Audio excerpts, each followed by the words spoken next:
তাহলে জানতে হবে মুমিনের 2 নম্বর বৈশিষ্ট্য তার ভিতরে বিদ্যমান রয়েছে। আল্লাহ রাব্বুল আলামিন বলেন, وَإِذَا تُلِيَتْ عَلَيْهِمْ آيَاتُهُ زَادَتْهُمْ إِيمَانًا وَعَلَى رَبِّهِمْ يَتَوَكَّلُونَ।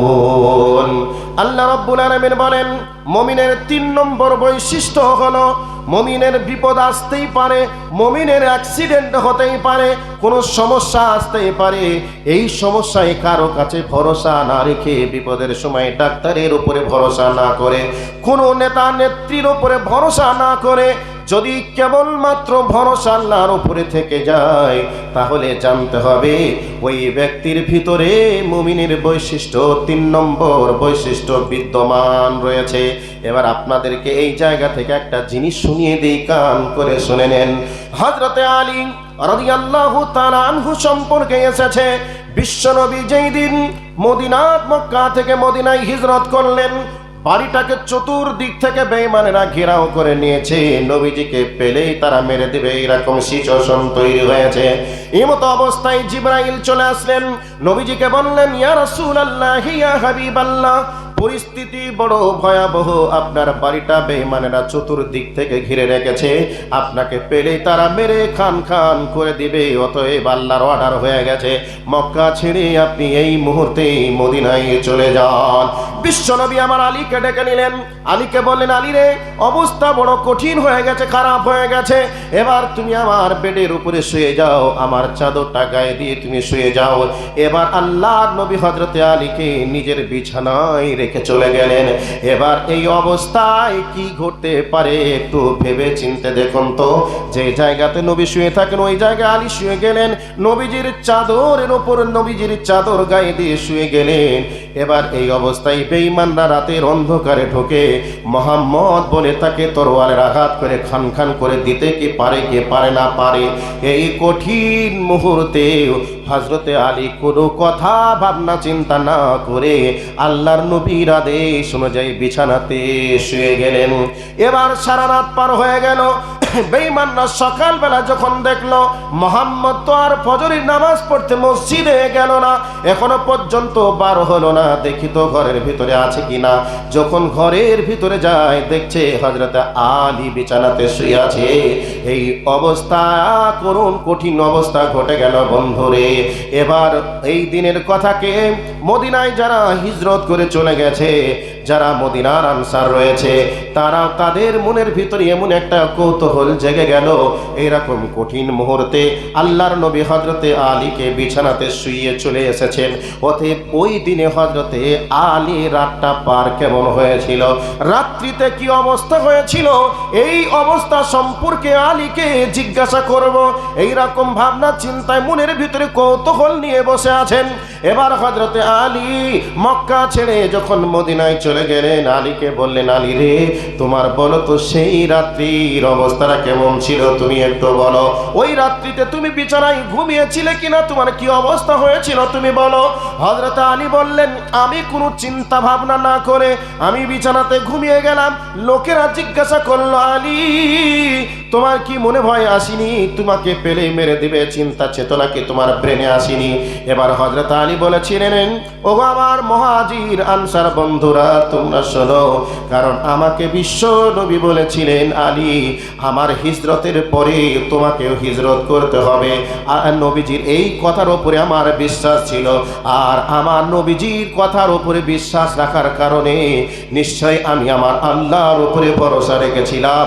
এই জন্যে আমি কোনো টেনশন না করে নবীজির বিছানাতে নবীজির দেওয়া চাদর গায়ে দিয়ে আমি সারা রাত ঘুমিয়েছিলাম। আল্লাহ রাব্বুল আলামিন বলেন, কঠিন মুহূর্ত যদি চলে আসে, কোনো বিপদ যদি হয়ে যায়, এই অবস্থায় ভরসা কারোর উপরে না করে এই অবস্থায় ওয়ালা রব্বিহিম ইয়াতাওয়াক্কালুন, তোমাদেরকে ভরসা কেবল মাত্র রাখতে হবে আল্লাহ রাব্বুল আলামিনের উপরে। আল্লাহ রাব্বুল আলামিন বলেন, 3 নম্বর বৈশিষ্ট্য নিয়ে সংক্ষেপে আলোচনা হয়ে গেল। তাহলে মুমিনের 1 নম্বর বৈশিষ্ট্য হলো আল্লাহকে স্মরণ করলে তার অন্তর কেঁপে উঠবে। 2 নম্বর হলো কোরআনের তেলাওয়াত শোনার পরে বা তেলাওয়াত করার পরে তার ঈমান বৃদ্ধি পাবে।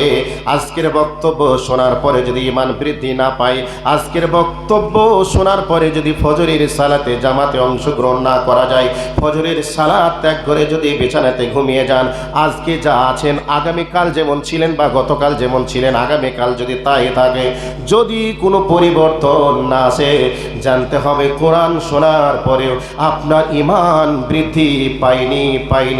কঠিন মুহূর্ত যদি কোনোদিন কোনোভাবেই চলে আসে, কোনো রকমের ভরসা না রেখে, কারোর উপরে ভরসা না করে কেবলমাত্র ভরসা এক আল্লাহর উপরে করতে হবে। যদি আল্লাহর উপরে ভরসা থেকে যায়, তাহলে জানতে হবে মুমিনের 3 নম্বর বৈশিষ্ট্য তোমার ভিতরে বিদ্যমান রয়েছে।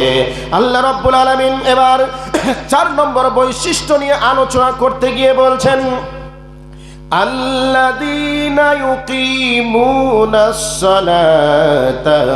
আল্লাহ রাব্বুল আলামিন বলছেন যারা মুমিন হবে নিশ্চয় তারা সালাত কায়েম করবে। মুমিন যারা হবে তারা সালাত নিজে কায়েম করবে, বাড়ির সবাইকে নিয়ে সালাত আদায় করার নাম হলো সালাত কায়েম করা। মুমিনদের 4 নম্বর বৈশিষ্ট্য হলো মুমিনেরা সালাত আদায় করবে। এবার 5 নম্বর বৈশিষ্ট্য আল্লাহ রাব্বুল আলামিন বলেন, ওয়া মিম্মা রাযাকনাহুম ইউনফিকুন। আল্লাহ রাব্বুল আলামিন বলেন যারা মুমিন হবে তারা আমার দেওয়া সম্পদ থেকে আল্লাহর রাস্তায় তারা খরচ করবে, দান করবে। যদি কেউ দান না করতে পারে, আল্লাহ রাস্তায় খরচ যদি না করতে পারে, তাহলে জানতে হবে মুমিনের 4 নম্বর বৈশিষ্ট্য তার ভিতরে বিদ্যমান নেই। এবার আমার আল্লাহ বলেন যদি কোনো মানুষের ভিতরে এই 5টা গুণ বিদ্যমান থেকে যায়, তাদের ব্যাপারে আসমান থেকে আল্লাহ রাব্বুল আলামিন এবার সার্টিফিকেট প্রদান করছেন, উলাইকা হুমুল মুমিনুনা হাক্কা। আল্লাহ রাব্বুল আলামিন বলেন এই 5খানা গুণ যদি কারোর ভিতরে থেকে যায়, তাহলে তারা প্রকৃতপক্ষে মুমিন। তোমাদেরকে আমি সার্টিফিকেট দিয়ে দিলাম। তাহলে প্রকৃত মুমিনের সার্টিফিকেট পেতে হলে কয়টি ডিগ্রি লাগবে? 5টা। কয়টা গুণ থাকতে হবে?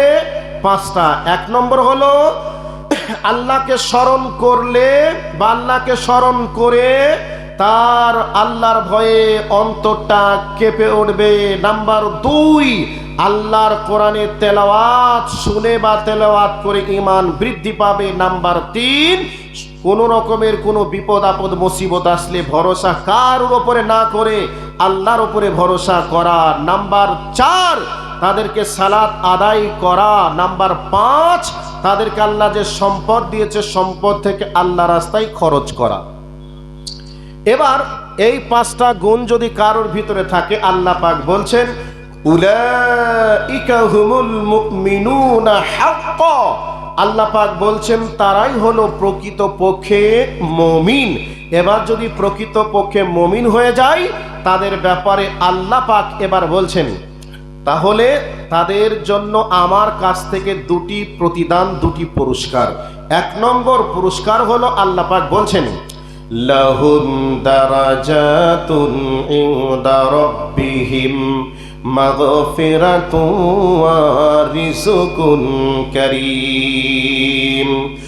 আল্লাহ রাব্বুল আলামিন বলেন প্রকৃতপক্ষে মুমিনদের জন্য আমি আল্লাহর পক্ষ থেকে তাদের জন্য 2টি পুরস্কার। 1 নম্বর হলো মুমিনদের জীবনের যত পাপ হবে, চলার পথে মানুষ মাত্রে পাপ হতে পারে, অন্যায় হতে পারে, আল্লাহ রাব্বুল আলামিন বলছেন মুমিনদের জীবনের পাপগুলিকে আমি আল্লাহ মাফ করে দিব। নাম্বার 2, আল্লাহ রাব্বুল আলামিন বলেন আমি আল্লাহর পক্ষ থেকে তাদের জন্য সম্মানিত রুজিকে আমি বরাদ্দ করব, তাদের জন্য আমার পক্ষ থেকে সম্মানজনিত রুজি তারা পাবে। এবার আপনারা বলবেন এখানে একটু কথা আছে, কথাটা কি? আপনারা মনে মনে ভাববেন যে রুজি তো সবাই খায়, রুজি নামাজিও খাই, বেনামাজিও খাই, মুসলিমও খাই, অমুসলিমও খাই, তাহলে সম্মানের রুজি বলতে কি? বা আপনাদের মনে এটাও ধারণা আসতে পারে যে মাওলানা যারা মুসলমান তারাই আজকে দুনিয়াতে লাঞ্ছিত অপমানিত, আর যারা ইহুদি খ্রিস্টান বেঈমান আছে তারা পৃথিবীর সেরা খাদ্যটা খায় আর তারা পৃথিবীতে সর্ব জায়গাতে অবস্থান করে। এ কথাটা অনেকের প্রশ্ন হতে পারে কি পারে না? পারে। এবার একটা উদাহরণ দিচ্ছি, দেওয়ার পরে এবার আপনাদের সঙ্গে আরো কিছু কথা নিয়ে আসছি, এবার কান করে উদাহরণটা শুনে নেন। উদাহরণটা কি? আমার বড় ভাই মাওলানা রিজাউল্লাহ রিয়াজি সাহেব, উনি বিলাসপুর মাদ্রাসাতে পড়ান। সপ্তাহে একদিন বাড়ি আসেন। বাড়ি আসছেন বৃহস্পতিবার। এমতো অবস্থায় রাস্তায় আস্তে আস্তে দেখছে একটা ছাগলের খাসি 20 কিলো ওজনের একটা ছাগলকে কে যেন চাপা দিয়েছে বা একটা ট্যাঙ্ক ভেঙে গেছে। এই অবস্থায় ছাগলটাকে জবাই করবে। জবাই করে নিল 800 টাকা কিলো। খাসির মাংস যদি 400 টাকায় পায় তো সবাই কিনতে চাইবে, চাইবে কি চাইবে না? চাইবে। তো বেচারা 1 কিলো খাসির মাংস কিনে নিয়েছে। এবার ওনার স্ত্রী আমার ভাবিকে এসে বলছেন, বেগম 1 কিলো খাসির মাংস কিনে নিয়ে এসেছি, তুমি সুন্দর করে রান্না করো। কবে কুরবানি হয়েছে সেই দিন খাসির মাংস আমরা খেতে পাই, সাধারণত গরিব মানুষ, আবার যে কবে কুরবানি হবে সেই দিন হয়তো খেতে পাবো। তবে আজকে সুযোগ বুঝে 1 কিলো খাসির মাংস নিয়ে এসেছি, সুন্দর করে রান্না করো, আমি নামাজ পড়ে আসি। ওনার স্ত্রী রান্না চাপিয়ে দিয়ে উনিও নামাজ পড়তে শুরু করেছেন। ভাইজানও নামাজ পড়তে গেছেন মসজিদে, ওনার স্ত্রীও নামাজে দাঁড়িয়ে গেছেন। মাংস রান্না কমপ্লিট, কিন্তু চুলাতে এখনো পর্যন্ত মাংসর হাঁড়ি রয়েছে। এবার বাড়িতে এদিক ওদিক ছুটতে খুঁজতে খুঁজতে একটা কুকুর এসে দেখলো যে চুলাতে মাংস রান্না হচ্ছে। মাংসের সুগন্ধ আর সে ঠিক রাখতে না পেরে মাংসর হাঁড়িতেই মুখ লাগিয়ে দিল। এবার ওনার স্ত্রী সালাম ফিরিয়েই দেখছেন কুকুরে মাংসর হাঁড়িতে মুখ লাগিয়েছে। আচ্ছা বলুন, এই মাংসটা কি আর খাওয়া যাবে? কথা বলুন, যাবে? যাবে না। তো এখন বড় মনটা খারাপ, মনে বড় ব্যথা। তো মৌলভী সাহেব মসজিদে নামাজ পড়ে মনের আনন্দে বাড়ি চলে আসছেন, খাসির মাংস দিয়ে ভাত খাবো। বাড়িতে এসেছেন, খাসির মাংস আর দিচ্ছে না, সবজি নিরামিষ রান্না হয়েছে এগুলিকে দিয়েছেন। ইনি বলছেন, সলিহার মা কই গো, মাংস নিয়ে আসছো না কেন? আমি বড় আনন্দ করে নিয়ে আসলাম মাংস, আর তুমি আমাকে মাংস না দিয়ে সবজি রান্না করেছো, আর সেই সবজি দিয়েছো, আমাকে কি তুমি মাংস দেবে না? না মাংস তোমার বাপের বাড়িতে দিয়ে আসলে? এরকম মজা চলছে। এই অবস্থায় ওনার স্ত্রী মনে দুঃখ, ভয়ে ভয়ে উনি বলছেন, সলিহার আব্বা তুমিও নামাজে গিয়েছিলে, আমিও নামাজে গিয়েছিলাম। এই অবস্থায় একটা দুষ্ট কুকুর এসে মাংসতে মুখ লাগিয়েছে, মাংসটা আর খাওয়া যাবে না, আমি মাংসটা ফেলে দিয়েছি। আচ্ছা বলুন, ইনার রাগ হবে কি হবে না? রাগ হবে কি হবে না? রাগও হবে, দুঃখও হবে। তো এত রাগ হলো, এই রাগে বলছে, শালা কুকুর তোকে আর আমি রাখবই না, দুনিয়া থেকে বিদায় করে দেবো। একবারে এত রাগা রেগেছে।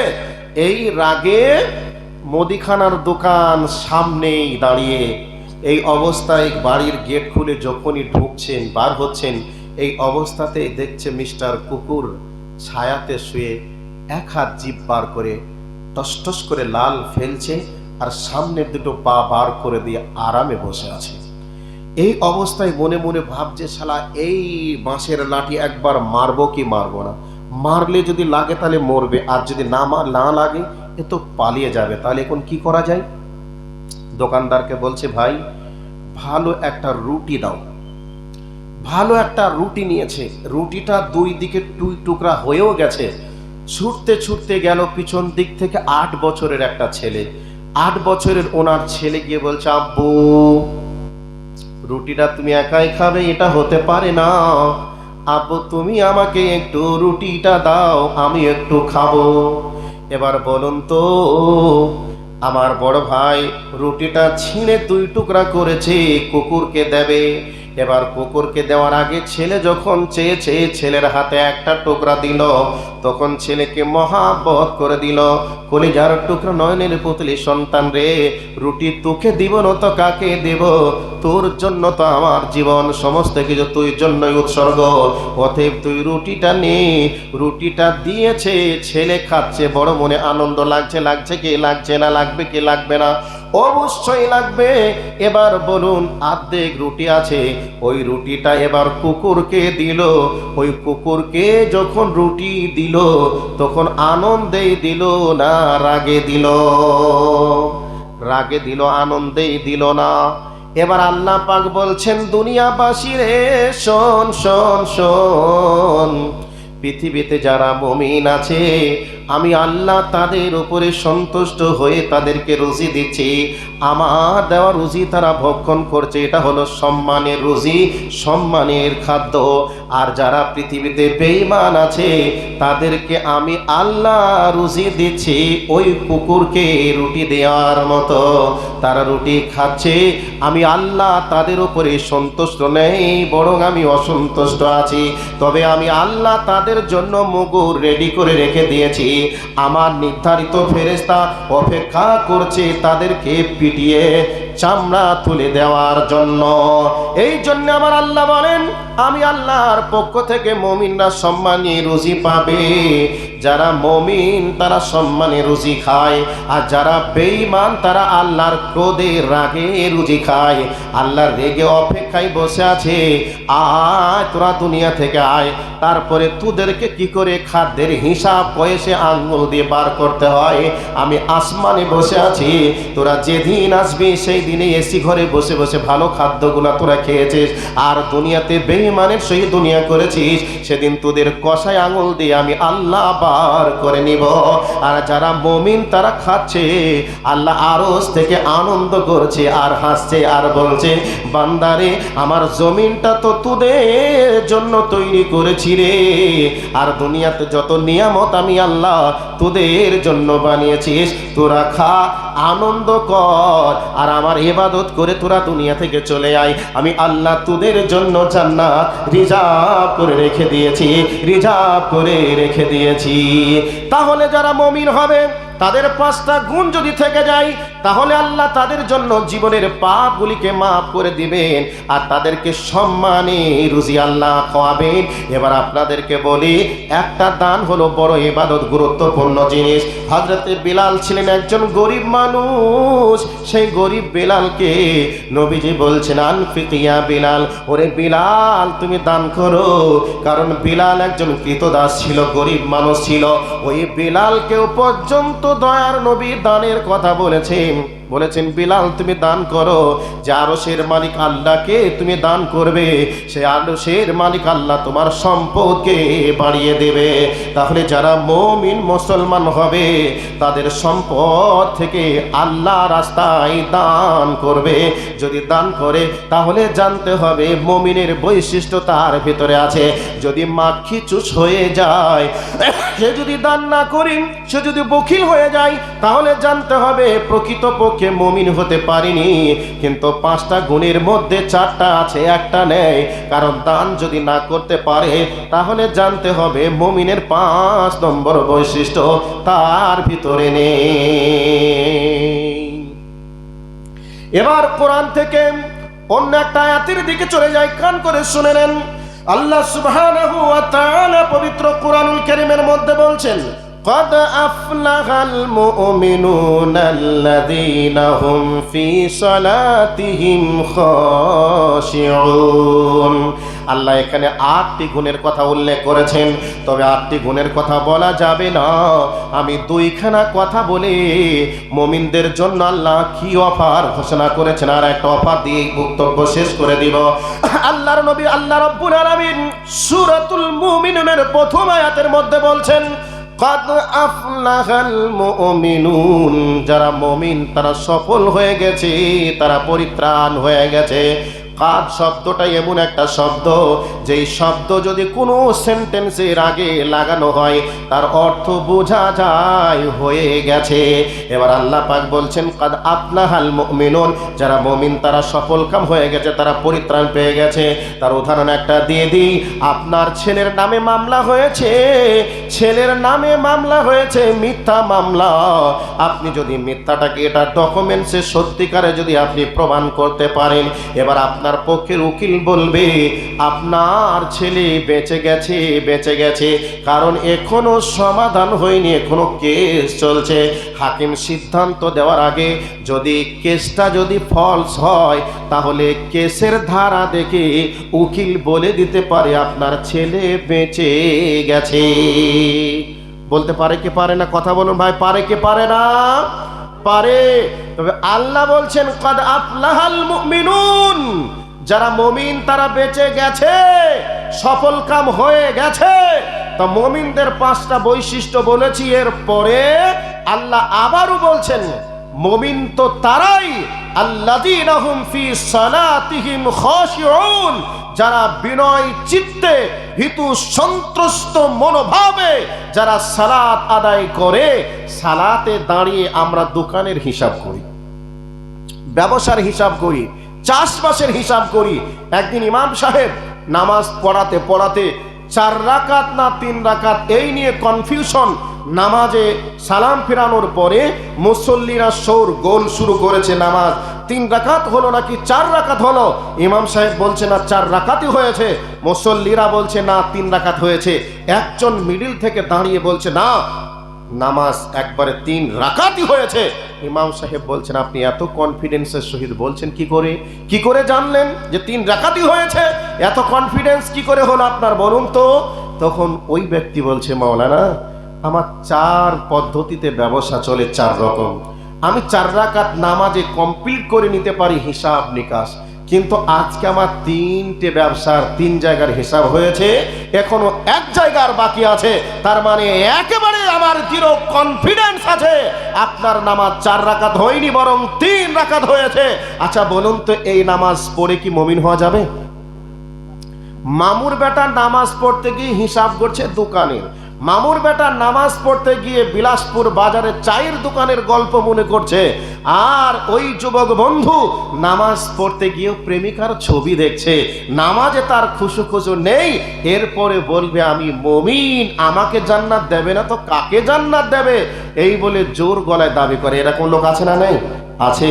অথচ আল্লাহ পাক বলছেন না, নামাজের ভিতরে যদি খুশু থাকে, নামাজের ভিতরে আল্লাহর ভয় ভীতু সন্ত্রস্ত তোমার ভিতরে যদি থাকে, নিজেকে জড়ো সড়ো করে তুমি যদি নামাজে দাঁড়িয়ে আল্লাহকে সন্তুষ্ট করতে পারো, তাহলে তুমি জেনে রেখে দিবে 8টি বৈশিষ্ট্যের মধ্যে 1টি বৈশিষ্ট্য তোমার ভিতরে আছে।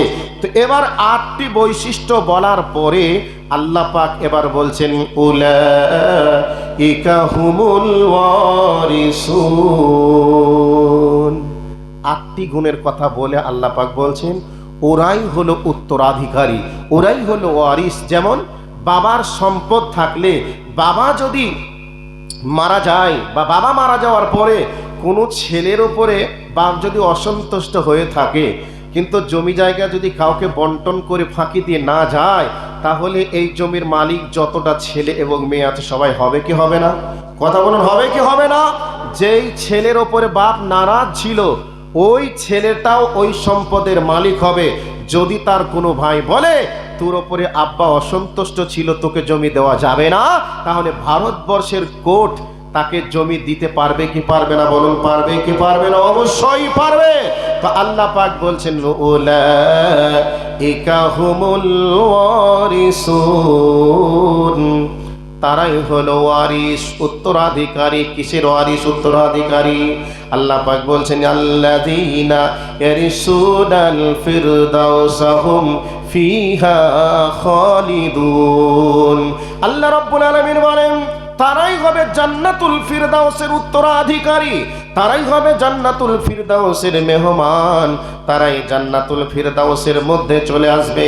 আল্লাহর নবী বলেছেন জান্নাতের 8টি দরজা, 8টি স্তর রয়েছে, কোয়ালিটি রয়েছে, কিন্তু 8টি জান্নাতের মধ্যে সবথেকে দামি জান্নাতের নাম হলো জান্নাতুল ফিরদাউস। এই জন্য নবীজি শিখিয়েছেন উম্মতের দল, তোমরা যখন জান্নাত চাইবে, তোমরা আল্লাহর কাছে জান্নাতুল ফিরদাউস চাইবে। তবে জান্নাতুল ফিরদাউসের অধিকারী কারা হবে? যারা মুমিন হবে, তারাই জান্নাতুল ফিরদাউসের মেহমান হবে। ভাইয়া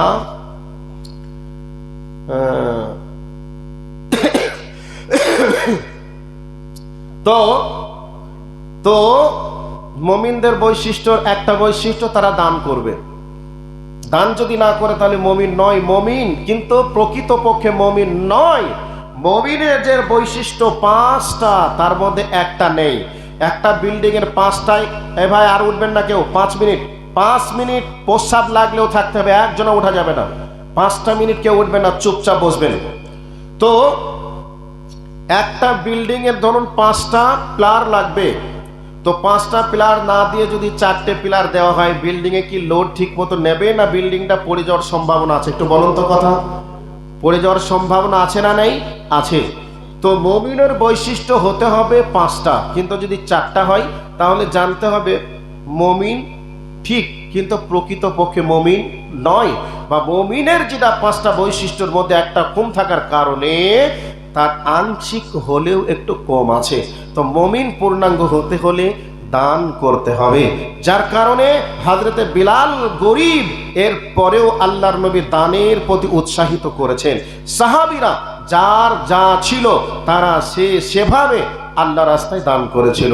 একটা কথা আপনাকে বলি, আল্লাহর নবী যুদ্ধের প্রস্তুতি নিচ্ছেন, এই অবস্থাতে আল্লাহর নবীর কাছে একটা মেয়ে আসলেন। আসার পরে বলছেন, ইয়া রাসূলুল্লাহ, আপনি তো যুদ্ধের ময়দানে যাব বলে প্রস্তুতি নিয়েছেন, তবে আমি তো মহিলা মানুষ, আমার যুদ্ধে যাওয়ার মতো পজিশনও নেই, আর আমার তেমন সম্পদও নেই যে আমি আপনাকে কিছু দেব। তবে আমার যে কোলের 6 মাসের বাচ্চা আছে, আপনি এই বাচ্চাটাকে নিয়ে যুদ্ধের ময়দানে যান।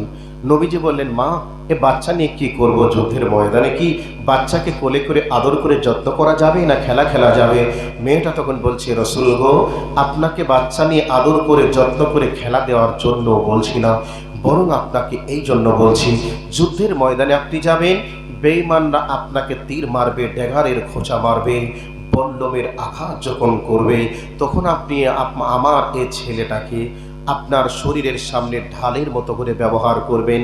বেঈমানরা তীর মারবে, ড্যাগারের আঘাত করবে, আমার ছেলের শরীরে পুরোপুর হয়ে যাবে, আমার ছেলে মারা যাবে, আমি শহীদের মা হিসেবে জান্নাতে যেতে পারবো, আমার ছেলে আল্লাহর জান্নাতের মেহমান হবে, বিনিময়ে আপনার শরীর সুস্থ থাকবে, আমরা নবী থেকে বঞ্চিত হব না, বরং নবীকে আমরা পাবো।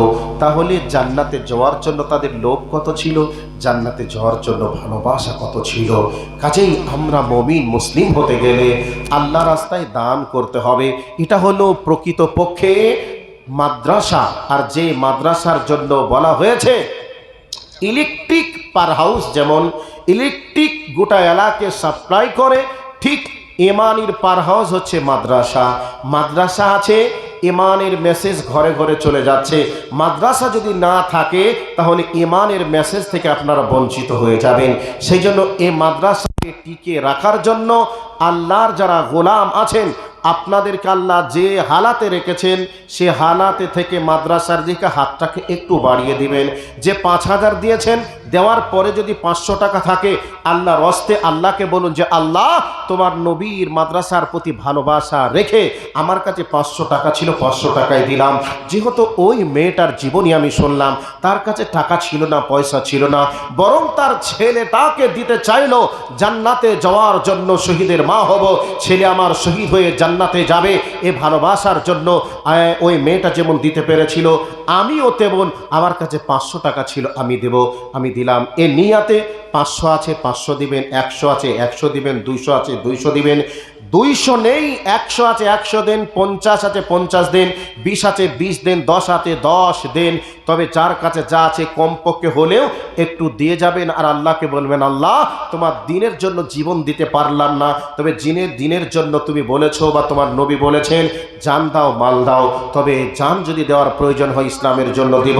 তবে আজকে আমি এখন আমার মাল আছে যা, তাই আমি দিলাম নবীর মাদ্রাসার জন্য। এই নিয়াতে 10, 20, 50, 100, 200, 500 যার কাছে যা আছে, নারী পুরুষ আবাল বৃদ্ধা বনিতা সকলকেই অনুরোধ জানাচ্ছি, মা বোন যারা আছেন আপনাদেরকে বলছি, আপনার কাছে 100, 200, 500, 50, 10, 20 থাকলে দয়া করে একটু আপনি পৌঁছে দিয়ে যান। আর আমি মুসাফির হালাতে বাংলাদেশ থেকে সরাসরি আপনাদের কাছে এসেছি। গতকাল আমি মালদা বাংলাদেশ থেকে এসে ঢুকেছি কমেদপুর থেকে এসেছি আপনাদের কাছে।